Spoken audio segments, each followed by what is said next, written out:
అందరికీ ప్రభు అయిన యేసుక్రీస్తు వారి శ్రేష్టమైన నామములో ప్రత్యేకమైనటువంటి శుభాభివందనాలు తెలియజేసుకుంటున్నాను. ప్రార్థనతో ఈ యొక్క కార్యక్రమాన్ని మనం ప్రారంభించుకుందాం. పరిశుద్ధుడా తండ్రి, ఈ యొక్క వాక్యాన్ని నేను బోధించబోతుండగా బలహీనుణ్ణి, జ్ఞానం లేని వాడని ప్రభువా, నాకు తగిన జ్ఞానాన్ని దయచేయమని, నన్ను బలపరచమని, ఏదైతే వాక్యాన్ని నేను బోధిస్తున్నానో ఆ యొక్క వాక్యాన్ని సరైనటువంటి రీతిలో క్రమంగా నేను బోధించేలాగున నన్ను బలపరచమని విజ్ఞాపన చేసుకుంటూ, ఎవరైతే ఈ యొక్క వాక్యాన్ని వింటున్నారో వారందరినీ కూడా దీవించి బలపరచమని విజ్ఞాపన చేసుకుంటూ, ఈ కొద్ది విన్నపాలు మా ప్రభువును మీ ప్రియకుమారుడైనటువంటి యేసుక్రీస్తు వారి శ్రేష్టమైన నామంలో నేను మిమ్మల్ని మిక్కిలి వినయంతో భయభక్తులతో అడిగి బ్రతిమలాడి వేడుకొంచున్నాను మా ప్రియ పరలోకపు తండ్రి, ఆమేన్.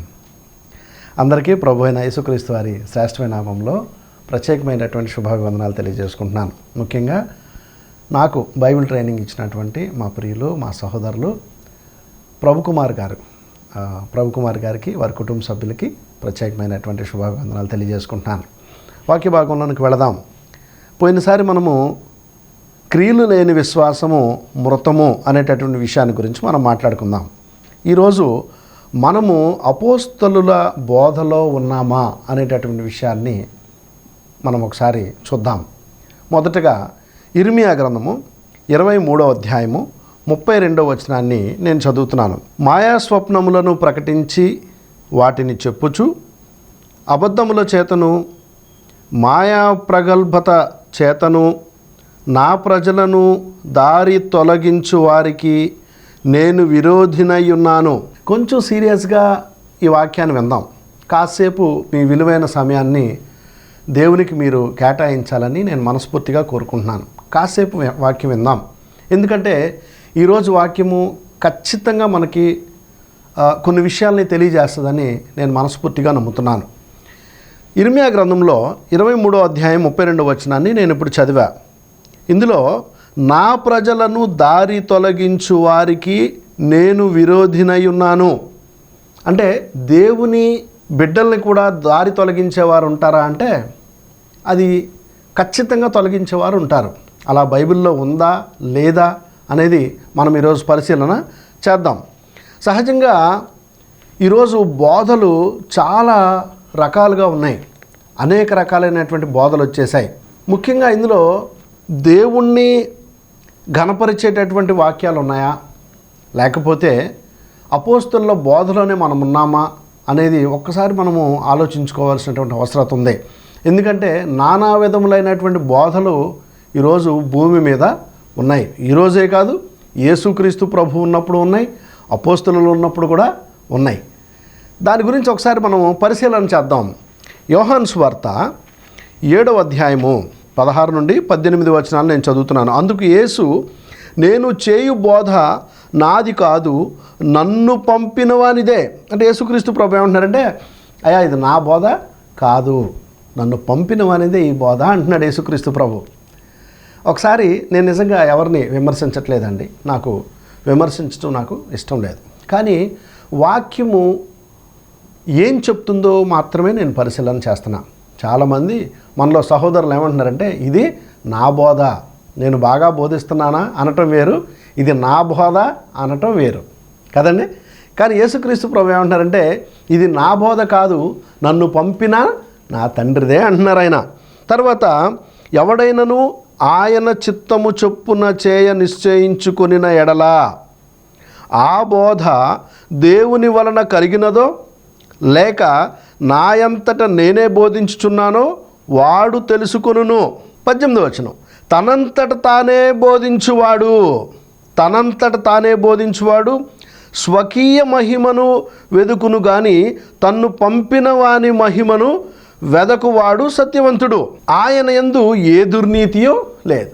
స్వకీయ ప్రయోజనాల కోసము, లేకపోతే ప్రత్యేకంగా నాకంటూ ఒక బోధ ఉండాలనుకోవటము బైబిల్కి విరుద్ధమైనటువంటి విషయం.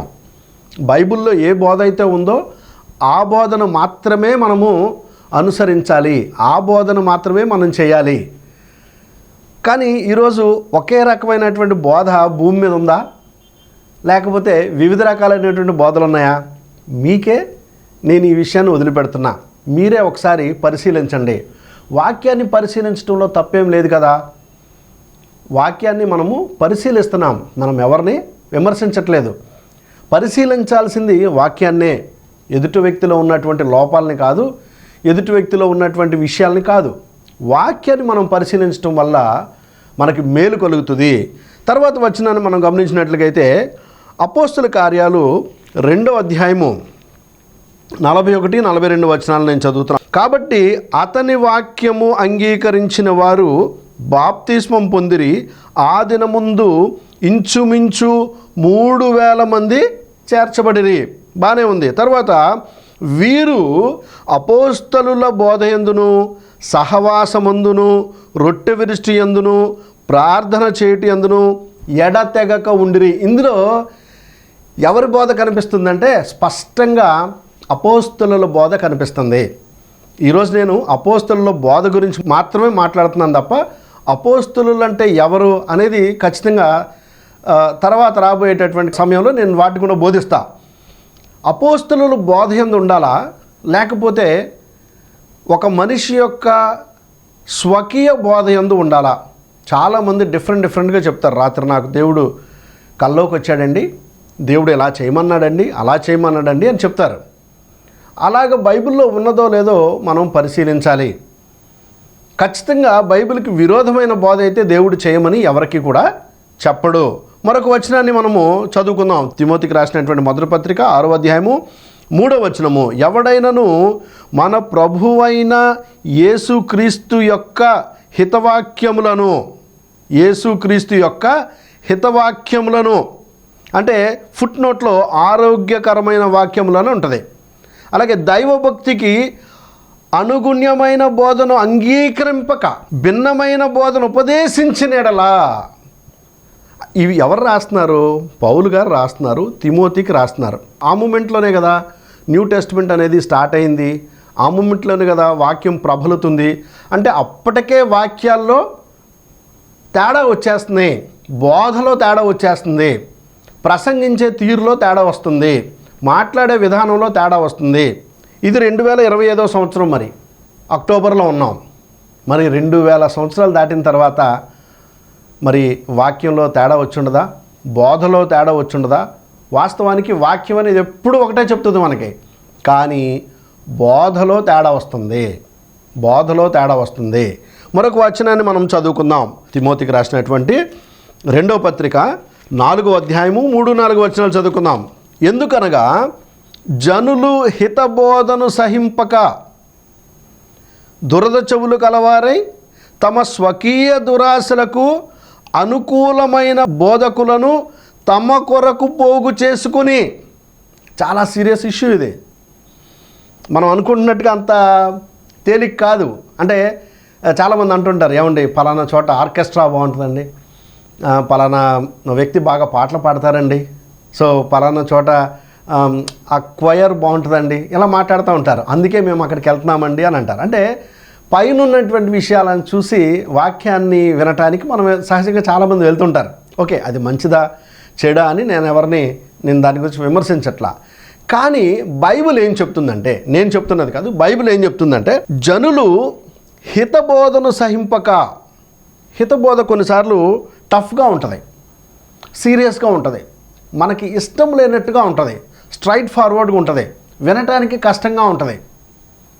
అటువంటిప్పుడు జనులు ఏం చేస్తారంటే వాళ్ళకి ఇష్టమైనటువంటి వాక్యాన్ని, వాళ్ళకు అనుగుణమైనటువంటి వాక్యాన్ని వాళ్ళు వెతుక్కుంటారు. చూడండి, తమ స్వకీయ దురాశలకు అనుకూలమైన బోధకులను తమ కొరకు పోగు చేసుకొని సత్యమునకు చెవినీయక కల్పనా కథల వైపునకు తిరుగు కాలము వచ్చును. జాగ్రత్తగా ఉండాలండి. పౌలు గారు తిమోతికి రాస్తూ, తిమోతి ఇలాంటి కాలం వస్తుంది, ఇలాంటి పరిస్థితులు వస్తాయి అని చెప్తున్నాడు. ఎందుకని? ఆయన ఎక్స్పీరియన్స్ అయ్యాడు ఆల్రెడీ. ఆయన ఆల్రెడీ ఎక్స్పీరియన్స్ అయ్యాడు. మీరు ఒకసారి గలతీయులకు రాసిన పత్రిక 1వ అధ్యాయము 6వ వచనాన్ని కనుక మనం ఒకసారి చదువుకుంటే, క్రీస్తు కృపను బట్టి మిమ్మును పిలిచిన వారిని విడిచి భిన్నమైన సువార్త తట్టుకు మీరింత త్వరగా తిరిగిపోటు చూడగా నాకు ఆశ్చర్యం అవుతున్నది అన్నాడు. అంటే పౌలు గారు ఆల్రెడీ గలతీ సంఘాన్ని విజిట్ చేశారు. తర్వాత విజిట్ చేసినప్పుడు ఆయన అక్కడ సిచ్యువేషన్స్ చూసినప్పుడు ఏంటంటే, ఆయన మొదటగా ఏదైతే ఆ గలతీ సంఘంలో పరిస్థితులు చూశాడో ఆయన ఏదైతే బోధించాడో ఇప్పుడు అక్కడ ఆ బోధ లేదు, ఆ పరిస్థితి లేదు, అంతా కూడా చేంజ్ అయిపోయింది. అందుకే ఆయన ఏమంటాడంటే నాకు ఆశ్చర్యమోగుచున్నది అని అంటున్నాడు అపోస్తలుడైనటువంటి పౌలు. చూద్దాం, మరొక వచనాన్ని మనం చూసుకుని మనం ముందుకెళ్దాం. తిమోతికి రాసినటువంటి మొదటి పత్రిక 4వ అధ్యాయము 1 నుండి మనం చదువుకుంటూ వెళ్దాం. అయితే కడవరి దినములలో కొందరు అబద్ధికుల వేషధారణ వలన మోసపరచు ఆత్మలయందును దయ్యముల బోధయందును లక్ష్యముంచి విశ్వాసభ్రష్టులగుదురని ఆత్మ తేటగా చెప్పుచున్నాడు. అదేంటి? కడవరి దినాల్లో అంటే అబద్ధ బోధ ప్రబలుతుందా? ఓకే, కడవరి దినాలంటే దాని గురించి మనం మాట్లాడుకుందాం. కానీ ఈ రోజుల్లో కూడా అబద్ధ బోధ ఉందా? తప్పుడు బోధ ఉందా? బైబిల్కి విరోధమైనటువంటి బోధ ఉందా అనేది ఒకసారి మనము ఈరోజు బైబిల్ని పరిశీలించి మనం చూసుకుందాం. ఎవరిని మనము విమర్శించొద్దు, కానీ బైబిల్లో అలాగున్నదో లేదో మనం చూసుకుందాం. 3వ వచనం చదువుతున్నాను. ఆ అబద్ధికులు వాతవేయబడిన మనస్సాక్షి గలవారై వివాహమును నిషేధించుచు సత్య విషయమై అనుభవ జ్ఞానము గల విశ్వాసులు కృతజ్ఞతాస్తుతులు చెల్లించి పుచ్చుకొను నిమిత్తము దేవుడు సృజించిన ఆహార వస్తువులను కొన్నింటిని తినుట మానవలనని చెప్పుచున్నారు. అంటే వివాహమును నిషేధించమని బైబిల్ ఎక్కడన్నా చెప్పిందా? వాస్తవంగా చాలామంది అంటారు, నాకు రాత్రి దేవుడు దర్శనంలో చెప్పాడండి పెళ్లి చేసుకోవద్దని, అందుకే నేను పెళ్లి చేసుకోవట్లేదని అని అంటారు. కొంతమంది అంటారు, మా సంఘంలో ఈ ఆచారం ఉందండి. ఈ ఆచారం ఏంటంటే దేవునికి సమర్పించుకోవాలి కాబట్టి పెళ్ళిళ్ళు మేము చేసుకోమండి అని అంటారు. నేను ఎవరిని విమర్శించట్లా. మామూలుగా నేను బయట చూస్తున్న పరిస్థితులు, బైబిల్లో ఉన్నటువంటి పరిస్థితుల్ని నేను చెక్ చేసుకుని మాట్లాడుతున్నా. పెళ్ళి చేసుకోవద్దు, మీరు నా కొరకు మీరు వివాహం చేసుకోకుండా బ్రతకండి అని కనుక దేవుడు చెప్పుంటే, ఒకవేళ అందరూ అదే ఫాలో అయ్యి ఉంటే ఈరోజు భూమి మీద మానవ జాతి అనేది ఉంటుందా? క్రైస్తవులు అనబడేవారు ఉంటారా? అంటే ఎక్కడో రాంగ్ ట్రాక్లోకి ఆ బోధ వెళ్ళిపోయింది. వాస్తవానికి బైబిల్ ఏం చెప్తుంది మ్యారేజ్ గురించి? హెబ్రీయులకు రాసిన పత్రిక 13వ అధ్యాయము 4వ వచనాన్ని నేను చదువుతున్నా. వివాహము అన్ని విషయములలో ఘనమైనదిగాను. ఫస్ట్ క్లాస్గా పరిశుద్ధాత్ముడు ఈ విషయాన్ని మనకు చెప్తున్నాడు. వివాహము అన్ని విషయములలో ఘనమైనది. మరి వివాహాన్ని నిషేధించమని, వివాహం చేసుకోవద్దని ఎలా చెప్తున్నారు? బైబిల్ని పరిశీలించకుండా నిజంగానే వివాహము చేసుకోకుండా ఉన్నటువంటి వారు వారి నెక్స్ట్ జనరేషన్ ఈరోజు కోల్పోయారు కదా. ఆజ్ఞాతిక్రమమే పాపము, పాపం వల్ల వచ్చు జీతము మరణము, అంతే. మ్యారేజ్ చేసుకోవద్దని ఎక్కడ చెప్పలేదే. మ్యారేజ్ చేసుకోండి, ఫలించండి, అభివృద్ధి చెందండి అని బైబిల్ చెప్తుంది. మ్యారేజ్ చేసుకోవద్దని చెప్తే ఆదాముకి సాటిగా హవ్వను ఎందుకు సృష్టిస్తాడు దేవుడు? వారికి నెక్స్ట్ జనరేషన్స్ ఎందుకు ఇస్తాడు దేవుడు? అంటే మీకు మాత్రమే ప్రత్యేకమైనటువంటి స్వరము దేవుడు వినిపించాడా అంటే కాదు కదా. ఎవరు చేస్తారు ఈ బోధ? ఎలాంటి వారు ఈ బోధ చేస్తున్నారు? మ్యారేజెస్ చేసుకోవద్దని ఎవరు చెప్తున్నారంటే తిమోతికి రాసినటువంటి మొదటి పత్రిక 4వ అధ్యాయంలో ఇప్పుడు మనం చదువుకున్నాం. 4వ అధ్యాయం 1వ వచనంలో దయ్యముల బోధ యందును లక్ష్యముంచి విశ్వాసభ్రష్టులగుతారు. ఆ అబద్ధికులు వాత వేయబడిన మనస్సాక్షి గలవారై ఓకే, వారు ఏం చెప్తారంటే వివాహమును నిషేధించుచు. వివాహం వద్దండి. మరి వివాహం లేకపోతే నెక్స్ట్ జనరేషన్ ఎలాగా? సరే, అందరూ అదే మాట విని అందరూ క్రైస్తవులు అందరూ మారిపోయి మ్యారేజెస్ చేసుకోకుండా ఉన్నారనుకోండి, మరి దాని పరిస్థితి ఏంటి నెక్స్ట్? ఒకసారి ఆలోచించుకోవాలి. బోధలో ఎప్పుడైతే మనము తప్పిపోతామో, ఎప్పుడైతే వేరొక బోధ ఎంటర్ అవుతుందో, అప్పుడు దేవుని ఆశీర్వాదాలు పొందకుండా మనం ఆగిపోతాం. మీ నెక్స్ట్ జనరేషన్ లేదు కదా ఈరోజు. మీరు ఎవరో ఏదో చెప్పారని మ్యారేజ్ చేసుకోకుండా మీ లైఫ్ని అక్కడితో స్టాప్ చేసేసుకున్నారు. అది దెయ్యముల బోధని వాక్యం తెలియజేస్తుంది, నేను చెప్పట్లేదు, నాకేమీ దాని గురించి అవగాహన లేదు, కానీ బైబిల్ చెప్తున్నటువంటి మాట అది. అలాగే అదే 3వ వచనంలో, సత్య విషయమై అనుభవ జ్ఞానము గల విశ్వాసులు కృతజ్ఞతాస్తుతులు చెల్లించి పుచ్చుకొని నిమిత్తము దేవుడు సృజించిన ఆహార వస్తువులను కొన్నింటిని తినుట మానవలనని చెప్పుదురు. చాలామంది అంటారు, అయ్యో పాత నిబంధన గ్రంథంలో దేవుడు కొన్ని తినొద్దన్నాడండి, మేము తినమండి. పాత నిబంధనలో ఇవి తినొద్దని ఉందండి, మేము తినమండి. పాత నిబంధన గ్రంథం అయిపోయింది కదండి, మరి క్రొత్త నిబంధనలోకి వచ్చాం కదండి, ఇంకా ఎందుకు పాత నిబంధనలో మీరు అనుసరిస్తున్నారంటే, ఆ పాత నిబంధన కూడా బైబిలే కదండి అంటారు. కరెక్టే, కానీ మరి క్రొత్త నిబంధన ఏం చేద్దాం? కొత్త నిబంధనలో తినొద్దని ఉందా, తినమని ఉందా? మనం పరిశీలిస్తున్నామా వాక్యాన్ని? అంటే వాక్యాన్ని మనకు పరిశీలించేంత సమయము మనం దేవునికి ఇవ్వటం లేదు. మనము కేవలము ఆదివారం కాసేపు ఆరాధనకి వెళ్ళి, ఆదివారం ఆరాధనలో ఏదైతే బోధకుడు బోధిస్తున్నాడో ఆ విషయాలు మాత్రమే మనం విని, తర్వాత మిగిలిన సమయం అంతా కూడా మన సొంత కార్యాలు మనం చేసుకుంటూ ఉంటున్నాం. అంతేగాని వాక్యాన్ని పరిశీలించి చూసేటటువంటి పరిస్థితి మన జీవితాల్లో లేదు. మత్తయి సువార్త 15వ అధ్యాయము 6వ వచనాన్ని ఒకసారి నేను చదువుతున్నా. మీరు మీ పారంపర్యాచారము నిమిత్తమైన దేవుని వాక్యమును నిరర్ధకము చేయుచున్నారు. వేషధారులారా, ఈ ప్రజలు తమ పెదవులతో నన్ను గణపరుచుదురు కానీ వారి హృదయము నాకు దూరంగా ఉన్నది. మనుష్యులు కల్పించిన పద్ధతులు దైవోపదేశములని బోధించుచు వారు నన్ను వ్యర్థముగా ఆరాధిస్తున్నారు.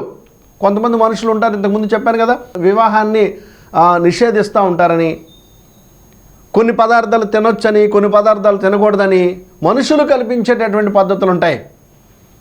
మనుషులు కల్పించేటటువంటి కొన్ని పద్ధతులు ఉంటాయి. యేసుక్రీస్తు ప్రభు ఈ విషయాల గురించి ఏమైనా మాట్లాడుతున్నారంటే, యేసుక్రీస్తు ప్రభు చాలాసార్లు చెప్పారు. ఏమని? మన నోటిలోనికి వెళ్ళున్నది మనల్ని అపవిత్రపరచదు, కానీ మన నోట నుండి ఏదైతే మనం మాట్లాడతామో అది మనల్ని అపవిత్రపరచదని. మత్తయి సువార్త 13-14 వచనాలని నేను చదువుతున్నా. ఆయన పరలోకమందున్న నా తండ్రి నాటని ప్రతి మొక్కయు పెళ్ళగింపబడును, వారి జోలికి పోకుడి. వారు గ్రుడ్డివారై ఉండి గ్రుడ్డివారికి త్రోవ చూపువారు. గ్రుడ్డివాడికి త్రోవ చూపినెడల వారిద్దరూ గుంటలో పడుతురు కదా అనను. అందుకు పేతురు, ఈ ఉపమాన భావము మాకు తెలుపుమని ఆయన అడగా, ఆయన, మీరు ఇంతవరకు అవివేకులై ఉన్నారా?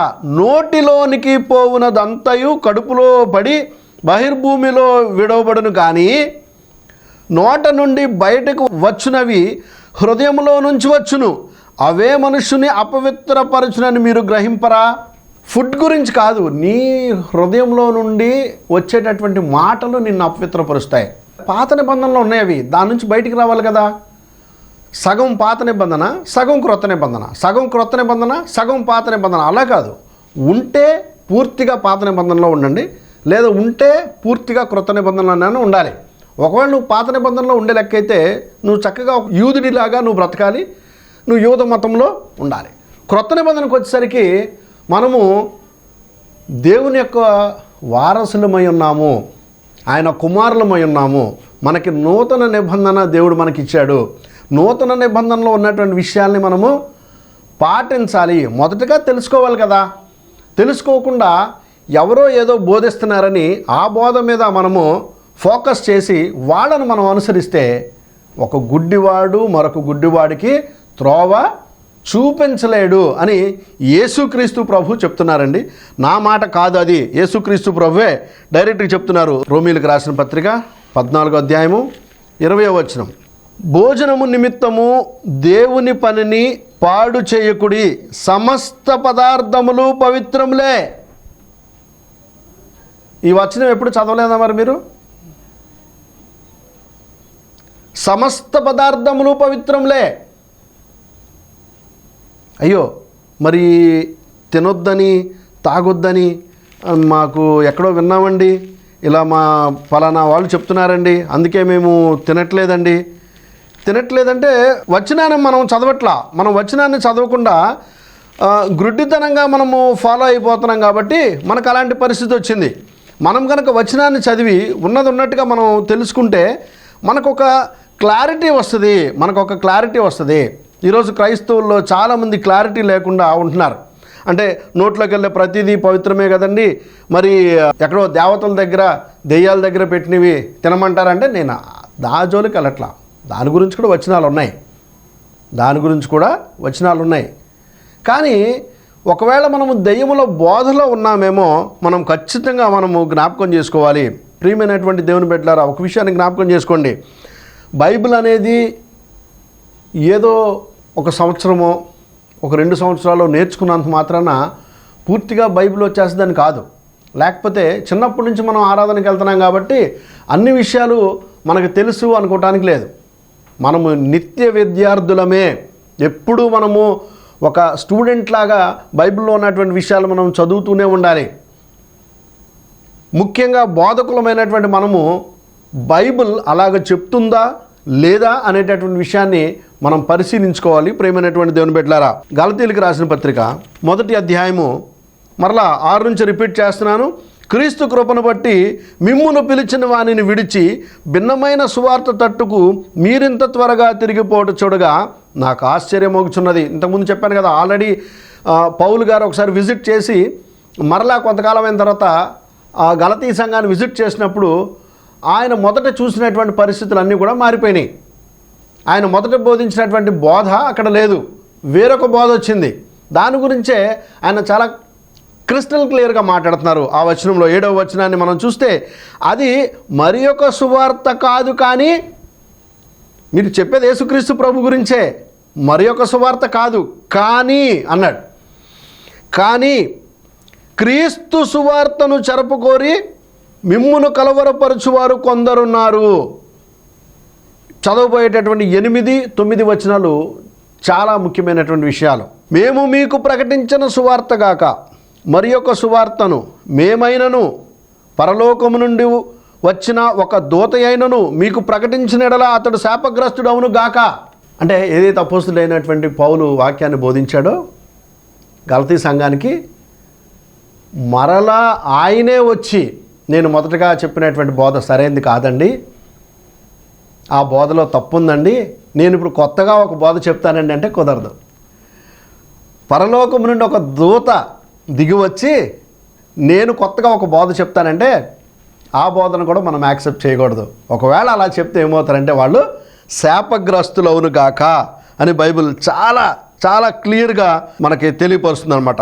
మరొక 2 వచనాలు మనం మాట్లాడుకుని మనం ముగించుకుందాం. 2 మాటలు మనం మాట్లాడుకుని ముగించుకుందాం. కొరింథీయులకు రాసినటువంటి మొదటి పత్రిక 15వ అధ్యాయము 1-2 వచనాలని నేను చదువుతున్నాను.